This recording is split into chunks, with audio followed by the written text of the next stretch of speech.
வணக்கம். இன்னைக்கு நாம ஒரு முக்கியமான விஷயத்தை பத்தி கொஞ்சம் ஆழமா பார்க்க போறோம். ரஷ்யா மேல G7 நாடுகள், அதாவது இந்த Canada, France, Germany, Italy, Japan, UK, US நாடுகள் திரும்பவும் அவங்களோட பிடிய இறுக்கமாக்கியிருக்காங்க. அக்டோபர் 2ஆம் தேதி நடந்த ஒரு ஆன்லைன் மீட்டிங்ல இதை அறிவிச்சிருக்காங்க.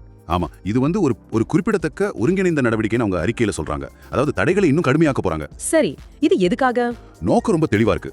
உக்ரைன் போர்ல ரஷ்யாக்கு போற பணத்தை நிறுத்தணும். அதான் முக்கிய குறிக்கோள். குறிப்பா சொல்லணும்னா ஏற்கனவே போட்ட தடைகள்ல சில ஓட்டைகள் இருக்கு, அதை அடைக்கணும். ஆமா, முக்கியமா ரஷ்யாவோட எண்ணெய் வருமானத்தை குறைவிக்கிறாங்க போல. சரியா சொன்னீங்க. அதுதான் இங்க முக்கியமான விஷயம். ரஷ்யாவோட எண்ணெய் வருமானம், அப்புறம் தடைகள்ல இருந்து தப்பிக்க அவங்க பயன்படுத்துற வழிகள், இதெல்லாம் தான் இப்ப இவங்களோட முக்கிய இலக்கு. தப்பிக்கிற வழிகள்னா எதை சொல்றீங்க? அது பிப்ரவரி 2022க்கு அப்புறம் ரஷ்யா கிட்ட இருந்து அதிகமா எண்ணெய் வாங்குற நாடுகள், நிறுவனங்கள், அப்புறம் இந்த நிழல் கப்பல்கள்னு சொல்றாங்களே. ஆமா கேள்விப்பட்டிருக்கேன். அதாவது தடைகளை மீற மறைமுகமா பயன்படுத்துற கப்பல்கள். அதேதான். இந்த மாதிரி உதவிகள் செய்யற எல்லாரையும் குறிவைக்கிறாங்க. இதுல எந்த நாட்டோட பேரையும் உங்க வெளிப்படையா சொல்லல.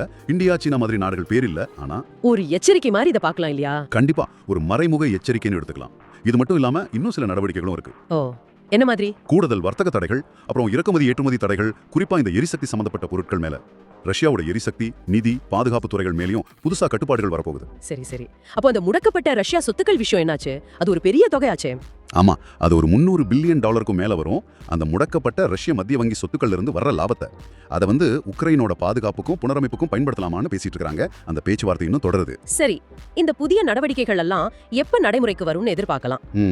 இந்த மாச இறுதிக்குள்ள, அதாவது அக்டோபர் 2025 இறுதிக்குள்ள வரலாம்னு எதிர்பார்க்கப்படுது. இதோட பின்னணியை கொஞ்சம் பார்த்தோம்னா, 2022ல இருந்து தடைகள் இருக்கு, ரஷ்ய சொத்துக்கள் முடக்கப்பட்டிருக்கு, எண்ணெய் விலை கூட பீப்பாய்க்கு $60ன்னு கட்டுப்படுத்த முயற்சி பண்ணாங்க. ஆமா, அதெல்லாம் உண்மைதான்.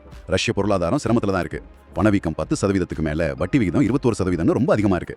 ஆனாலும் அவங்களுக்கு வருமானம் வந்துகிட்டு தான் இருக்கு, மத்த நாடுகளுக்கு என்ன விக்கிறது மூலமா. கரெக்ட். இப்ப G7ஓட நோக்கம் அந்த வருமான வழியும் அடைக்கிறது தான். அந்த ஓட்டைகளை மூட பாக்குறாங்க.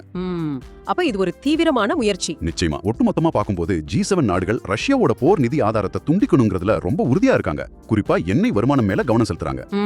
ஆனா இங்க ஒரு முக்கியமான கேள்வி வருது. இப்போ உலக அளவுல எரிசக்தி தேவை ரொம்ப அதிகமா இருக்கு இல்லையா? ஆமா, அது உண்மைதான். அப்படி இருக்கும்போது இந்த மாதிரி கடுமையான தடைகள் நிஜத்துல எந்த அளவுக்கு வேலை செய்யும்? இது உலக சந்தையில என்ன மாதிரி எதிர்பாராத விளைவுகளை ஏற்படுத்தும்? இதை பத்தி நீங்க கொஞ்சம் யோசிச்சு பார்க்கணும்.